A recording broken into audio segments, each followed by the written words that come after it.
Hello दोस्त। RRC group D result मनोरंजन के साथ मजाक भी और मजाक के साथ डर भी खौफ भी पैदा कर रहा है।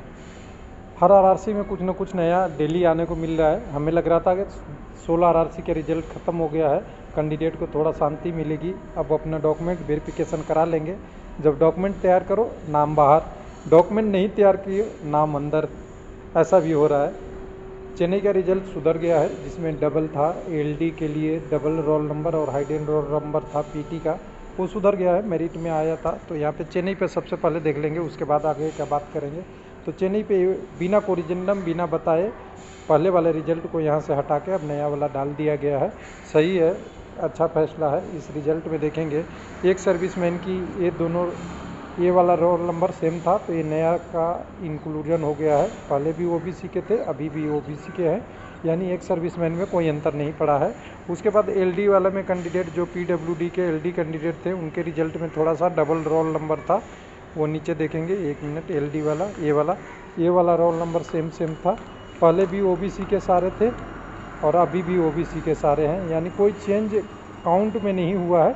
हाँ, रोल नंबर में 20-25 लोगों को और इंक्लूड हो गया, तो आप अपना चेक कर लीजिएगा आपका सिलेक्शन हो गया है या नहीं हो गया है। ये तो चेन्नई की बात हुआ। इसके अलावा बहुत सारे आरआरसी है जहाँ पे क्या हो रहा है आप समझिएगा। तो सबसे पहले चेन्नई से शुरुआत करते हैं, साउथर्न रेलवे से। यहाँ पहले आपको पीटी में दिया रोल नंबर के बदले रजिस्ट्रेशन नंबर, कि किसी को पता नहीं चले कि क्या कैंडिडेट क्या है। हालांकि देना चाहिए, दोनों दे सकते थे, या भाई जो पीटी क्वालिफाई है सब कुछ दे ही रहे हैं तो रोल नंबर देने में क्या दिक्कत थी। फिर उसके बाद रिजल्ट आया, रिजल्ट में लोगों ने कहा कि आप कटअप नहीं दिए, फिर कटअप आई। कटअप तो आ गई थी शायद, लेकिन उसके बारे में नहीं, मेरिट बाई डिटेल नहीं था। तो कल मेरिट बाई डिटेल आया कि यूआर में कितने मेरिट है, एसी में, एसटी में कितने हैं, सीसीए कितने क्वालिफाई किए हैं, पीडब्ल्यूडी कितने हैं। ये सभी आरआरसी जनरली कर रहे थे। हाजीपुर सबसे पहले क्लियर करने वाला जोन था, फिर उसके बाद जबलपुर क्लियर किया, फिर सेंट्रल रेलवे मुंबई में क्लियर किया, फिर उसके बाद कोलकाता के रिजल्ट उसी हिसाब से आया। और आरआरसी भी अब इसी तरह दे रहे हैं। सिकंदराबाद में शायद अभी पूरी तरह से नहीं आया है मेरिट बाई, लेकिन सिकंदराबाद का भी कल रिजल्ट रिवाइज हो गया। 333 ईडब्ल्यूएस को जॉब नहीं दिया था, वो कंसीडर किया।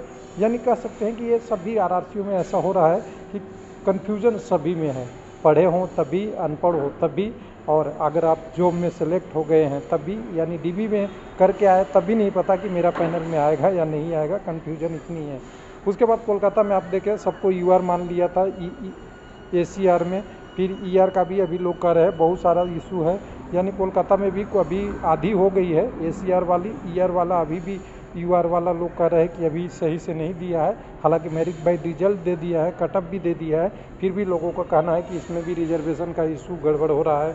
उसके बाद सेंट्रल रेलवे में आप देखे हैं, सबको यूआर मान लिया था, रिजर्वेशन ख़त्म कर लिया था। यानी जो ज़्यादा नंबर लाएगा उससे रिजर्वेशन नहीं मिलेगा, जो कम लाएगा उसको नंबर मिलेगा। यानी यूआर में पीटी क्वालिफाई को यूआर ही मान लिया था, ये भी चेंज हुआ। उसके बाद 16 आरआरसी में एससी एसटी ओबीसी का रिजर्वेशन 16% छोड़ा। यानी रिजर्वेशन के मामले में कहें तो इंडिया में रूल है 40% अब ओपन का जाएगा, 60% जाएगा EWS, OBC, SC, ST community का, जो अलग अलग 27.5, 15, 7.5 और 10% ईडब्ल्यूएस मिलाकर 60% होता है। लेकिन 60% पे भी इन्होंने क्या कर दिया, ब्रेक लगा दिया। क्या ब्रेक लगा दिया?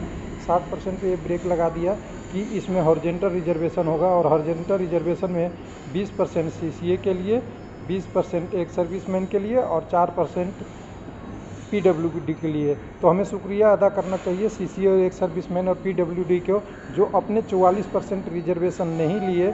नहीं तो ये 44 घटाने के बाद मात्र 16% सीट मिलता, और 16% में 10% ईडब्ल्यूएस वाले का कोई छेड़ नहीं रहा है ये, और 4-5% यूआर का कोई छेड़ नहीं रहा है, 6% कहिए। तो यानी 10 और 5, 15, 1% रिजर्वेशन रहता, उसी में सभी कम्युनिटी को रिजर्वेशन मिलता। यानी एक मान लीजिए कि बहुत ख़राब कंडीशन हो गया। जो रेलवे का रूल ने बनाया है उसमें 20% सीट सीसीए वाले एकदम लेके चले गए, 20% एक सर्विसमैन लेके चले जाएंगे और 4% पीडब्ल्यूडी ले जाएंगे। तो ये हॉरिजॉन्टल रिजर्वेशन मिलेगा कहाँ? और इनको तो देना ही देना आपको है 20% और 4% वाला को। बस किस्मत ये है लोगों के साथ, ऊपर वाले के साथ, कह सकते ऊपर वाले ने साथ दिया है। कि CCA ना तो 20% क्वालिफाई हुए, ना एक सर्विसमैन, ना PWD। बस यही एक जान बचाया है लोगों को, नहीं तो फिर आपका यूआर का तो कट ऑफ 100 में 100 भी हो सकता है, जैसा रूल था। उसके बाद अगला जो आपका डिटेल है कि गलती न पकड़ा जाए, कम्युनिटी वाइड डाटा और मेरिट। बहुत सारे RRC छुपा रहे हैं, अभी भी इलाहाबाद का कट ऑफ नहीं आया है, बिलासपुर का नहीं आया है। जब पारदर्शिता बरतनी है तो छुपाना क्या है। जो रिवाइज होगा कोरिजेंडम, अगर नोटिफिकेशन को इतना कोरिजेंडम कर दिया गया है जिससे कैंडिडेट को पता ही नहीं चल रहा है कि ओरिजिनल क्या है, मेडिकल क्या है। देखिए रिजर्व क्या हो, मेडिकल क्या है, किस पोस्ट की क्या मेडिकल है, कोरिजेंडम हो गया। CCA को अलग से मार्क्स मिलेगा, कोरिजेंडम हो गया। PWD के लिए 4% वाला इशू है, उनके भी मेडिकल स्टैंडर्ड में थोड़ा बहुत चेंज हो गए। फिर उसके बाद कहे कि एक सर्विसमैन वाले कैंडिडेट के लिए PT था, वो हो गया, लेकिन CCA के लिए PT हट गया।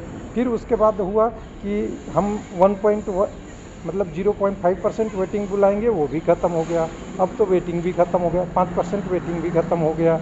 फिर उसके बाद कोरिजेंडम हुआ कि जो कैंडिडेट क्वालिफाई किया है अपने कैटेगरी में, मतलब अलग अलग कैटेगरी में, उनको उसी कैटेगरी में रखा जाएगा। बाद में लोगों ने विरोध किया तो अलग अलग चेंज हुआ। यानी कोरिजेंडम अगर कहें तो कम से कम 10 से 20 कोरिजेंडम हो गया। पहले CBT 2 लेना का कोरिजेंडम हुआ, CBT 1 और CBT 2 हुआ था। उसके बाद फिर बहुत सारी चीज़ें ऐसी हुई जिसके कारण से वैकेंसी लंबा खींच रहा था, और लंबा खींचा भी। फिर ECA के लिए 20-15 कोरिजेंडम हुए, वो कोविड काल था, वो टेक्निकल इशू भी हो सकता है। बहुत सारी ऐसा इशू हुआ कि ये वैकेंसी, और कम से कम 2019 से अभी हम 2023 में सभी लोग हैं। जल्दी तो रेलवे कर रहा है, लेकिन मिस्टेक हो रहा है। और जल्दी कब हो रही है, जब लास्ट एंड से हो रही है, पहले जो डिले किया गया उसको मेकअप करने के लिए। तो कुल मिला के कहें कि अगर डिले हो रहा है, वेटिंग भी लेना का लोगों का डिमांड है, ठीक है। वेटिंग ख़त्म हुआ, LP टेक्नीशियन जब उनकी इशू हुई उसके बाद आपका वेटिंग भी ख़त्म हो गया, न्यू वैकेंसी भी नहीं आई। तो कैंडिडेट के लिए डिफ़िकल्ट है। रेलवे को थोड़ा सा इस पर टेक्निकली लेना चाहिए, टेक्निकल सोचना चाहिए कि एक कैंडिडेट होते, जैसे हम लोग जॉब में हैं या रेलवे के अधिकारी जॉब में हैं, वैसे ही कैंडिडेट अगर 5-5, 6-6 साल वेट करता रहा भर्ती का, तो उसकी लाइफ का क्या होगा। ना शादी होगी, केवल बर्बादी होगी, जैसा कि मजाक बन रहा है। थैंक यू, धन्यवाद।